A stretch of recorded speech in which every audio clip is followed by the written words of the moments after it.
1, Your Honor. The trial of all the articles of impeachment shall be completed before the senators vote on the final question of whether or not the impeachment is sustained. It is gleaned from this rules, Your Honor, that the senators will be voting on a per article basis, Your Honor. And that is why it is the humble submission of the prosecution that there should be reading of the article and entry of the particular plea per article, Your Honor. This likewise, Your Honor, manifests our complete adherence to the mandate of the Constitution sa pagbasa po ng mga artikulo ng impeachment at pagpapasok ng sagot ng respondent, maipakita po natin sa sambayanang Pilipino ang ating pagsunod sa mandato ng Konstitusyon. Likewise, Your Honor, it upholds due process not only of the respondent but also of the Filipino people. Sa pagbasa po ng mga artikulo ng impeachment, she will be informed of the nature of the accusation against her bago pa po siya sumagot whether she is guilty or not guilty, Your Honor. Likewise, Your Honor, ang 4 na artikulo po ng impeachment ay nakabase sa iba't ibang alegasyon ng facts at iba't ibang nature of accusation or cause of action, Your Honor. And with that, Your Honor, it is perceived that there is a possibility that the plea of the respondent to each and every article will be different from one another, Your Honor. And lastly, Your Honor, this is consistent with the Senate rules on impeachment because the senator judges, the honorable senator judges, Your Honor, will be voting on a per article basis after the conclusion of the trial of this impeachment case, Your Honor. The chair will respond.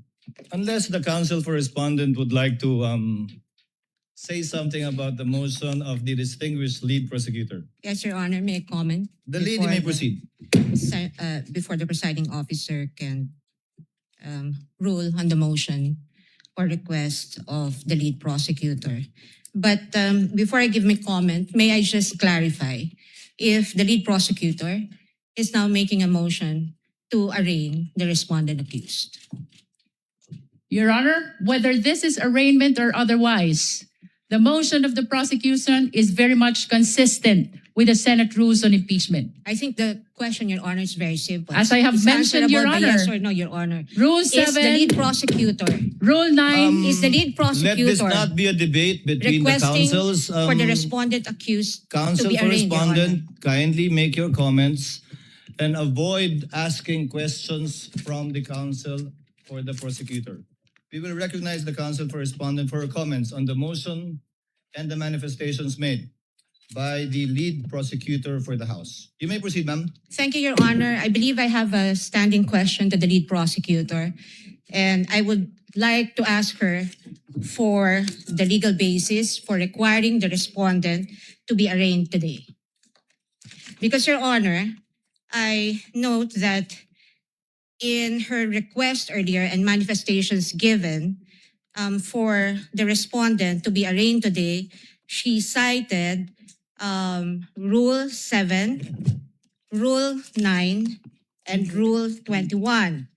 However, in Rule 7, it very clearly states that if the person impeached after service shall fail to appear either in person or by counsel on the day so fixed, or appearing shall fail to file his answer to such articles of impeachment, the trial shall proceed nevertheless as upon a plea of not guilty. Well, this rule is clear. It does not talk about any arraignment. And if we take a look at this sentence, everything here has been satisfied. The respondent accused is here, has attended through counsel. She may not be in person, but the notice given to the defense is that she may appear through counsel. Second thing is that the respondent accused was also able to file her answer. And so Rule 7 does not support the request of the lead prosecutor that the respondent accused be arraigned today. Now, on the matter of Article 9, counsel also say that the person impeached shall then be called to appear and answer the articles of impeachment against him or her.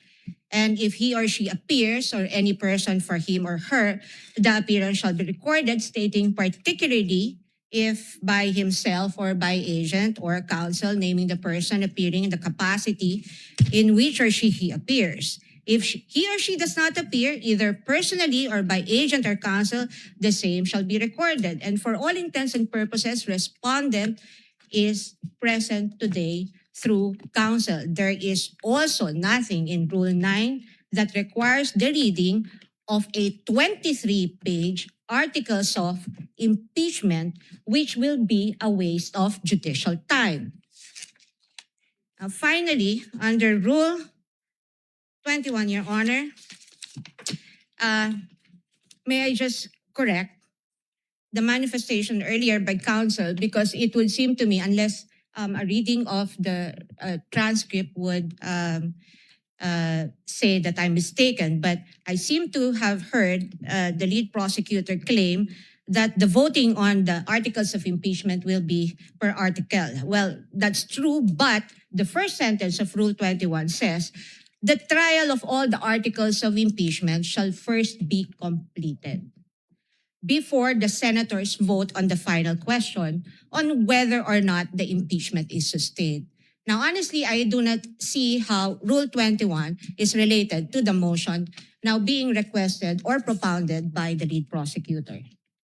And at any rate, Your Honor, given that the respondent is represented by her counsel today, and this is consistent, her appearance is consistent with the notice given and in accordance with the rules on rules of procedure of this court, then we can enter her plea on her behalf. The arguments of the parties are duly noted. Chair will now make its ruling.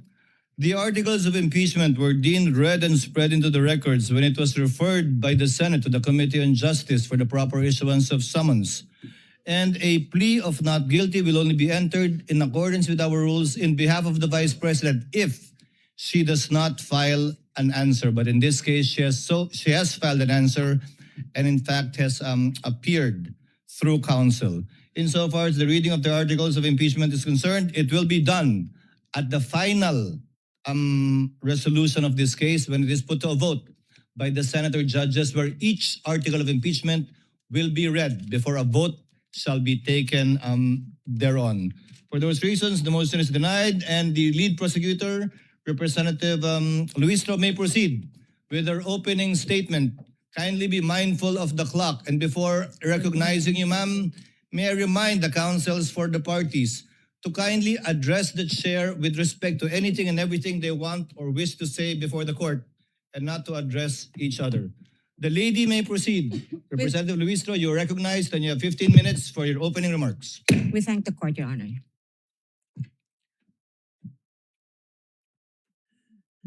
Mr. Presiding Officer, the Honorable Cheese Escudero, the Honorable Senate President, Honorable Win Gatchalian, sa atin pong mga kagalang-galang na Senator Judges, mga minamahal na kababayan, sa loob ng bulwagan o sa labas man, mga nakatutok sa telebisyon, sa cellphone o sa radyo, sa ang sulok man ng mundo, kayo naroroon.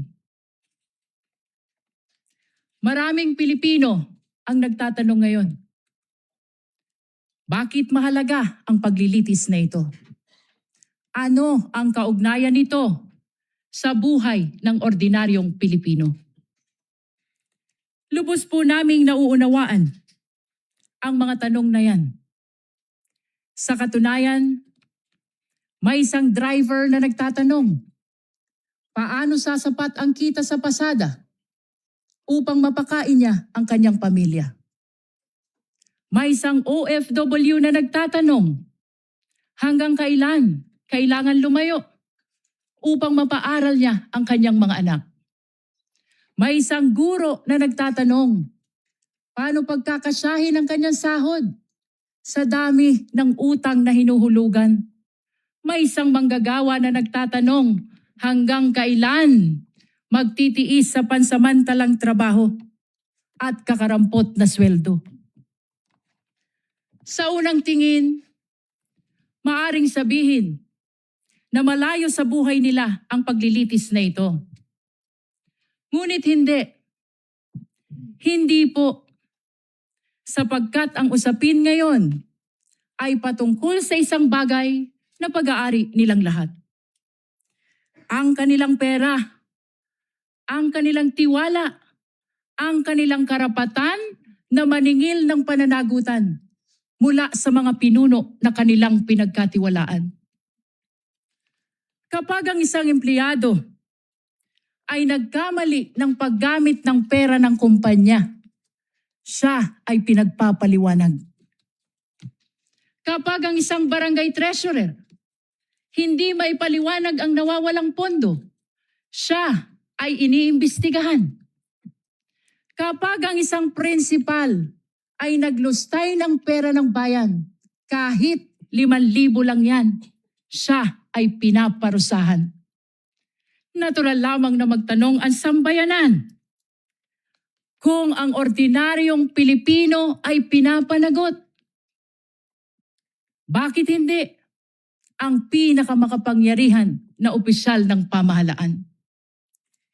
Ito ang dahilan kung bakit mahalaga ang paglilitis na ito. Hindi upang usigin ang isang tao. Hindi upang maghiganti sa kalaban. Hindi upang manalo sa politika. Kundi upang sagutin ang isang tanong na napakahalaga sa kinabukasan ng ating republika. May saysay pa ba ang pananagutan sa ating bansa?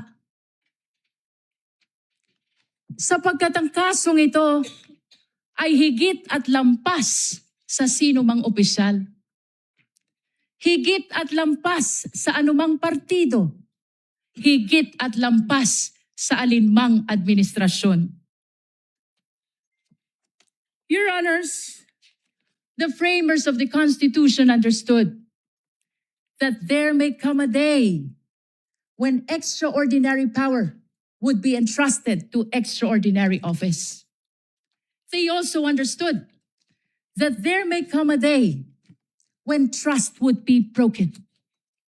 And that is why they gave the House of Representatives the power to impeach and the Senate the duty to judge, not to punish political opponents, not to settle political scores, but to protect the republic itself.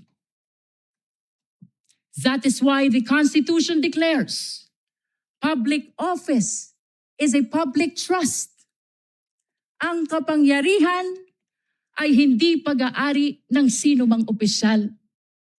Hiram lamang ito sa taong bayan. At ito ang dahilan kung bakit naririto tayo ngayon. Your Honors, the prosecution will present exactly what the Constitution requires. Evidence. Hindi chismis. Hindi haka-haka. Hindi propaganda.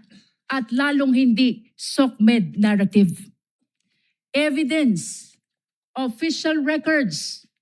Financial documents. Government reports. Video recording. Statements under oath. Independent findings of institutions created by law. Mga dokumento na hindi bumoboto. Mga records na walang partido. Mga katotohanan na walang kulay pampolitika.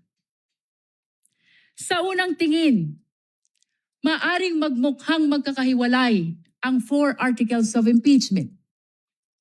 Confidential fund, unexplained wealth, bribery and corruption, threat against constitutional order.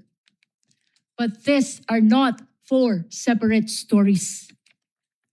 These are 4 chapters of the same story. Story about power exercised without accountability. Story about public trust betrayed. Story about public office that stopped answering to the public. On the first article of impeachment, the evidence will show that more than 612 million pesos in confidential fund entrusted to the office of the Vice President and the Department of Education were disbursed, transferred, and liquidated under circumstances that cannot withstand scrutiny. 612 million pesos. Hindi ito pera ng gobyerno. Pera ito ng sambayanan. Pera ng manggagawa. Pera ng magsasaka. Pera ng OFW. Pera ng guro. Pera ng bawat Pilipino na nagbabayad ng buwis at nagtitiwala na gagamitin ito ng tama. The evidence will show liquidation reports supported by questionable documents. The evidence will show acknowledgement receipts bearing names government records could not verify. Names that transformed accountability into a mockery. Pananagutan na naging kalokohan. Names that insulted the intelligence of the Filipino people. Mary Grace Piatos, Milky Sikuya, Kokoy Villamin. On the second article of impeachment, the evidence will show financial transactions involving billions of pesos associated with the respondent and her husband. Billions. Hindi milyon, bilyon. At habang milyon-milyong Pilipino ang nagtratrabaho at nag-iipon buong buhay upang magkaroon ng sariling bahay, makapagpaaral ng mga anak, magkaroon ng kaunting seguridad para sa pamilya. Aba, bilyon-bilyong piso ang dumaan sa mga bank accounts na hindi maipaliwanag ng maayos. This article is not about wealth. This is about accountability. This is about explanation. If wealth was lawfully acquired, where is the lawful explanation? If transactions were proper, where is the complete accounting? If numbers truly add up, then why do they refuse to reconcile? On the third article of impeachment, the evidence will show bribery, graft and corruption through the distribution of cash payments and monetary gifts to officials under the supervision of the respondent. This article is not simply about envelopes. This is about institution. This is about whether loyalty was purchased rather than earned. Government cannot function if loyalty is purchased instead of earned. Kapag nabibili ang katapatan, nawawala ang integridad. At kapag nabibili ang opisyal, nabubudol ang bayan. Perhaps the greatest tragedy is where the conduct allegedly occurred. In the Department of Education. Tama po sa DepEd. The institution entrusted with teaching future generations honesty, responsibility, integrity.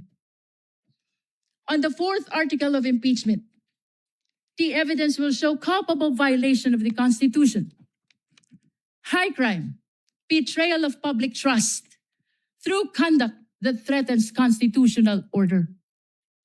Among all allegations before this court, none strikes more directly at the heart of constitutional order than this one. Ito na po ang pinakamatindi. And unlike in many cases, which depends upon competing accounts, this evidence comes substantially from the respondent's own recorded public statements. The court will see them.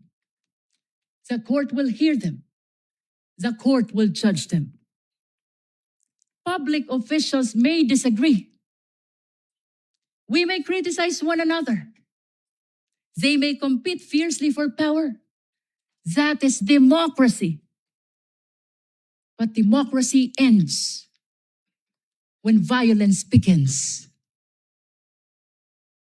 Sa kasaysayan ng ating republika, Walang vice presidente na may kaibigan na hitman. Ngayon lang. Walang vice presidente na nagpapapatay ng Pangulo. Ngayon lang. Walang vice presidente na handang magpapatay para lamang makaupo sa pwesto. Ngayon lang. The Constitution provides many means on how to resolve political conflict. Election, legislation, public debate, judicial review, and even impeachment. But it does not permit threats. It does not permit violence. It does not permit people entrusted with power to place themselves above constitutional restraints. Your Honors, at the center of this case lies a simple question, perhaps the most important to any republic. When the people entrust power to a public official, does the public official remain accountable to the people? Or do the people become accountable to the public official? The Constitution's answer is very clear. Power belongs to the people. Public office is merely borrowed. And every borrowed power carries with it the obligation to account for its use. If a barangay treasurer must account for public fund, then so must the vice president. If an ordinary public servant can be investigated, then so can the highest officials of the government. If ordinary citizen is expected to obey the rules, then surely those who govern them must obey them first. Otherwise, what lessons do we teach our children? That there is law for the powerful and another for everyone else? That accountability exists only for the weak? That public office grants immunity against accountability? Your Honors, this is not the republic envisioned by the Constitution. This is not the republic deserved by the Filipino people. Therefore, the prosecution asks only this: look at the evidence. Listen to the witnesses. Examine the records. Follow the evidence wherever it leads. Judge this case not by politics, not by popularity, not by fear, not by loyalty. Judge this case by the Constitution. Judge this case by the evidence. Years from now, future generations will not remember today's political alliances. They will not remember today's headlines. They will not remember today's slogans. What they will remember is when accountability was tested, the institutions of the Republic stood firm. They will remember only one thing: what this court did when the Constitution called. Future generations will not ask how powerful the respondent was. They will not ask how loud the political debate became. But they will ask one thing: when the Constitution called, did the Republic answer?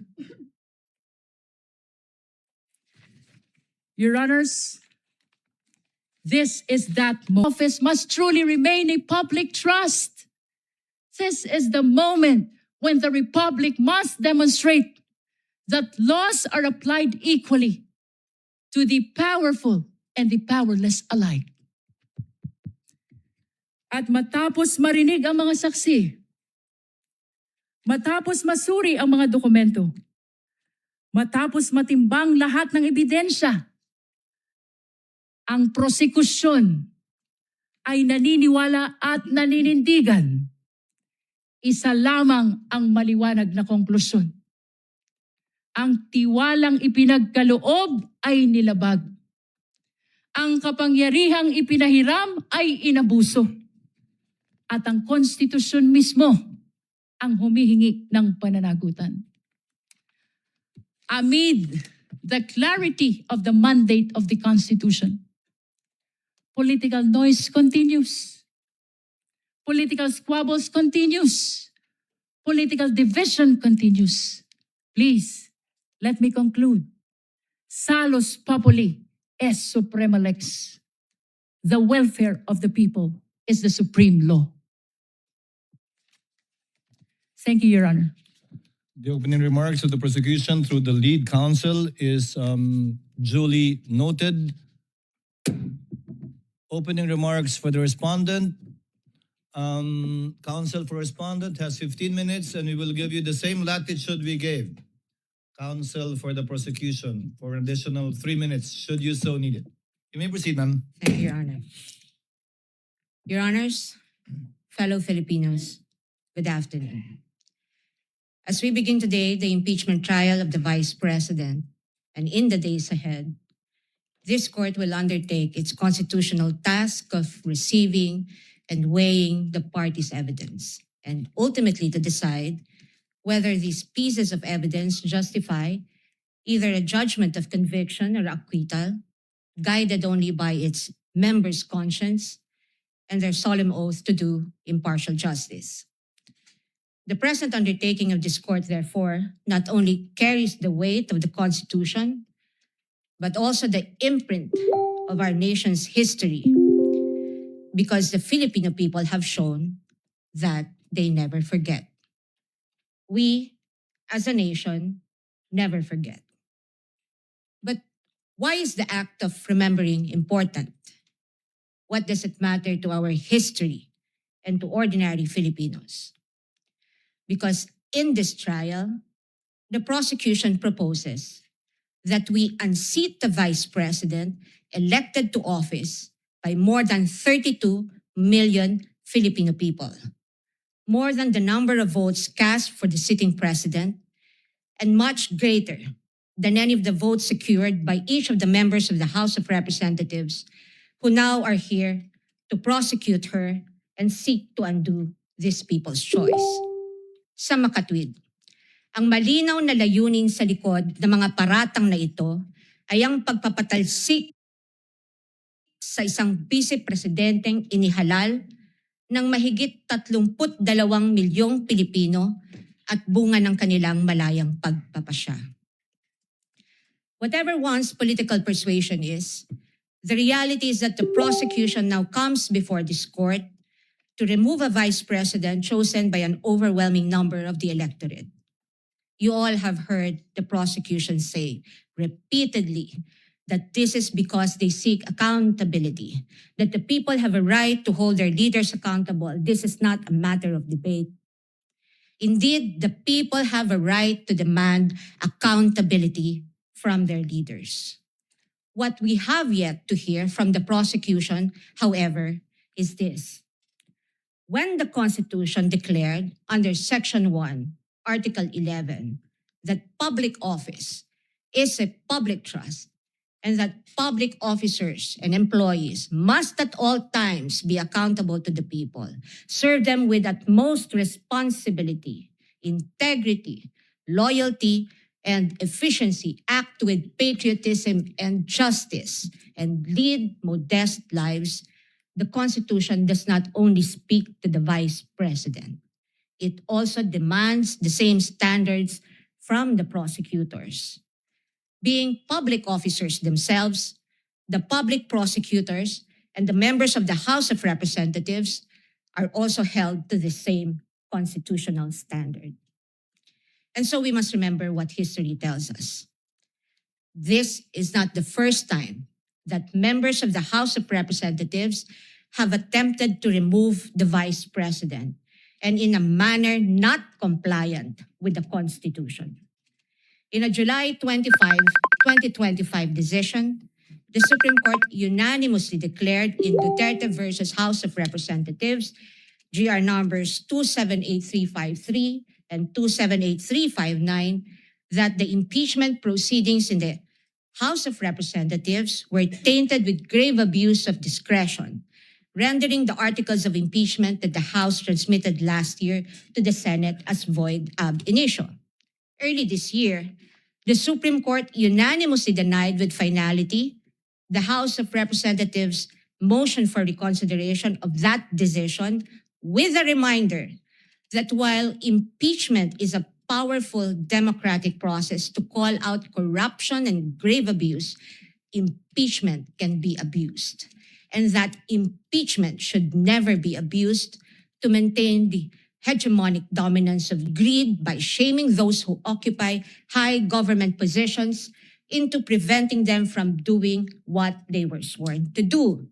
But perhaps the most enduring reminder of the Supreme Court that we must not forget in the entire course of this trial is that, in the words of the court, the rule of law that does justice is our lodestar, and that justice includes accountability. Justice includes fairness. Without fairness, there is abuse. This fairness is what our democracy is all about. It is in light of these reminders that we draw attention to certain fundamental legal principles that we think we must not forget throughout this trial. Mga batayang prinsipyo na dapat nating tandaan sa buong panahon ng paglilitis na ito, anuman ang ating kulay o politika. If we are to be true and honest to our proclaimed values, such as the pursuit of accountability, justice, and integrity in our system of government, then we must remain possessed of an unyielding resolve to ensure that the trial and judgment in this case are done in accordance with the command of the Constitution, the majesty of the law, and the discipline required by the rules. Otherwise, those who stand in sanctimonious judgment of the Vice President will send a clear message that the law can be bent when it suits the convenience of the powerful, and that justice can be sacrificed at the altar of partisan interests. Mahalagang tandaan ang mahigpit na paalala ng ating Korte Suprema. Impeachment is not a purely political proceeding. It is primarily a legal, political, and constitutional mechanism. Ibig sabihin, kailangang naayon sa batas at konstitusyon ang anumang proseso nito. According to the Constitution, it is the Senate that shall have the sole power to try and decide all cases of impeachment. This power is not shared. The Constitution gives no other body, department, tribunal, agency, or a mere committee of any of these institutions the power to try an impeachment case. The House merely initiates, the Senate tries. Yet, we have seen the Committee on Justice conduct what its chairperson, the lead prosecutor in this case, described as a mini trial, which, as we all had witnessed, became a vast fishing expedition of alleged evidence that were not even part of the impeachment complaints under its consideration, and which the respondent accused was made to answer. In that mini trial, we saw how the purported pieces of evidence were curated to construct a narrative against the Vice President even before this case reaches trial. The articles of impeachment presented before this court as an exercise of the House's power to initiate impeachment cases are therefore, in sober truth, the product of an impermissible intrusion of clear constitutional boundaries. Over the course of the impeachment trial, the prosecution will attempt to convince this court and the court of public opinion that the allegations in the articles of impeachment are supported by materials they obtained during their mini trial, and that evidence exists to sustain a judgment of conviction. They will claim that the notices of suspension and disallowance issued by the COA and the COA decision denying the Vice President's appeal of that disallowance support their accusations with the release of that decision by the COA conveniently timed and coinciding with the committee hearings. They will claim that the certifications of the PSA confirm their allegation that recipients of the confidential funds do not exist, even though they listed one Mary Grace Piatos in their pre-trial brief as among their witnesses, or that the liquidation of the confidential funds in a span of 11 days was allegedly swift as to invite suspicion. The prosecution will assert that the supposed NBI findings of similar signatures across a number of acknowledgement receipts submitted to the COA are supportive of their conclusion that the disbursements of the confidential funds were irregular. What the prosecution avoided informing the public so far are these: that it was the then Secretary of the Department of Budget and Management, Amena Pangandaman, who issued a memorandum for the President through Executive